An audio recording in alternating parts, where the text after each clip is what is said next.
Good morning, good afternoon, or good evening. Whichever time of day you catch this video, I hope you're having a good day today.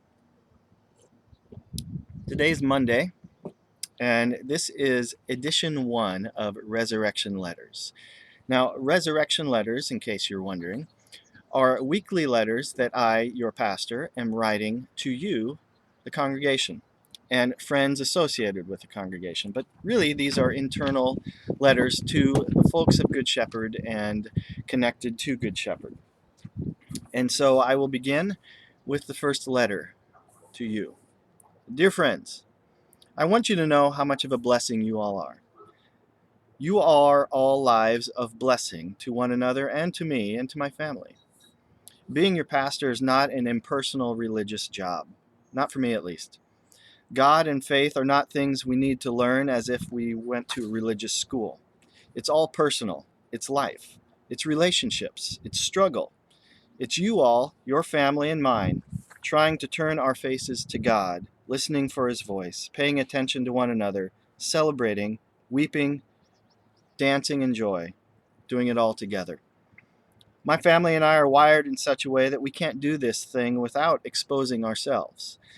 We can't do it without being a part of your lives and your families, just as we invite you into ours. And I suspect that many of you have a faith that doesn't always need me, or any pastor for that matter. And I don't want to be that pastor who thinks you can't survive without him. I'm not that important. The Spirit of the living God works in this world and in your lives just fine without me. But I'm here, and we're here, a pastor and his family, and we're personal. Our faith journey is shared with you, your families, and your kids. This is how God wired faith to be lived out. And we want it to be personal. We can't do it otherwise. So I'm trying something. I like trying new things, trying to see if they work, if they shake things up, if they bring change in our lives, if they draw us further into life with God and one another. So here's what I'm trying: writing letters. I know it seems a bit unusual, maybe. We don't write letters much anymore in our culture. We used to do it by hand.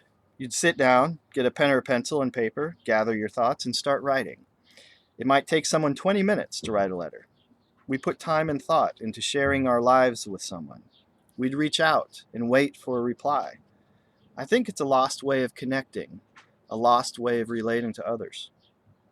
The Apostle Paul wrote letters to his communities. So did Peter, James, and John. They wrote because they had a fire inside of them and they couldn't keep quiet about it. They wanted people they served to jump into the story of God head first, to be fully immersed in the life of God, the life of grace, the life that was wide open and available to them. This is what I want for us too, for you, your family, and for mine. I'm convinced that our lives are best when they are lived in the hope of resurrection, and I won't quit as long as I have breath in me in making that known.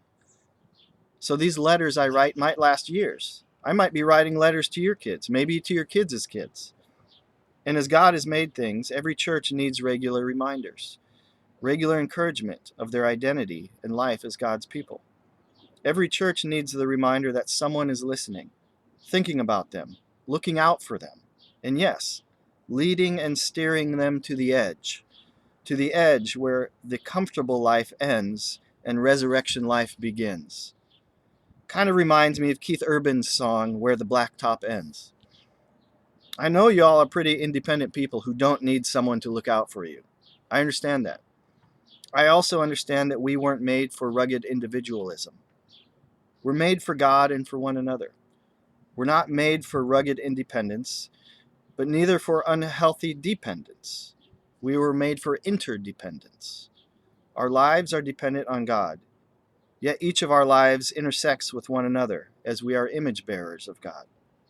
So we need each other to notice God's activity among us.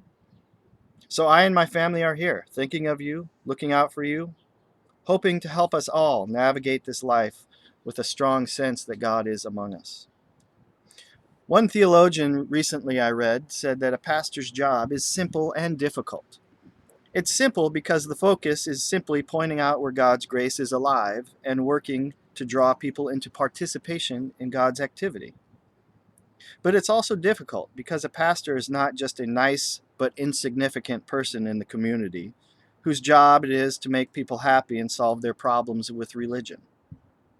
Drawing attention to the grace of God alive in this world means that a pastor must do the brave work of being subversive, working beneath the surface because God's grace in Jesus overturns the patterns of living in this world.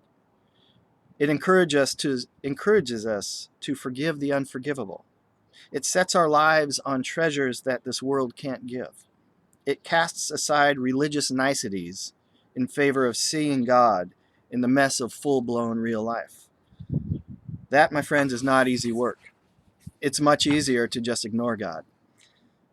And no, I'm not the religious professional, like God's manager that all the employees have to listen to. I know you all don't think that. But it's been such a part of our culture's view of pastors for the past decades that it still comes out sometimes. And I understand it.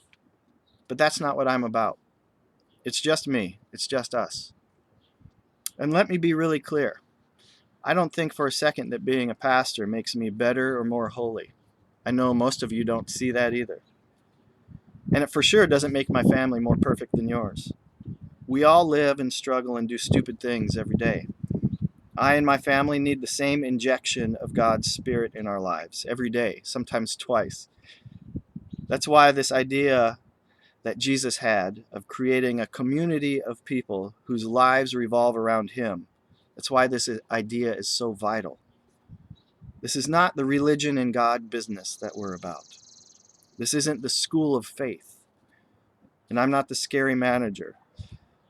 This is personal. It's family. It's the family of God, and we all need each other. So here's what I want to start with in this, my first letter. I want to remind you of this, that we are resurrection people. That's our starting point, always. I'll explain this more in coming letters, but for now, let's start here.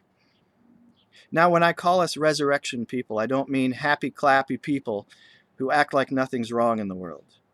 We don't have to smile every day because we're resurrection people. Not every day has to have a clear evidence of God's goodness or a clear sense of purpose. Here's what I think it means. Being resurrection people means no matter what, every day is lived in hope. Defiant hope. Subversive hope.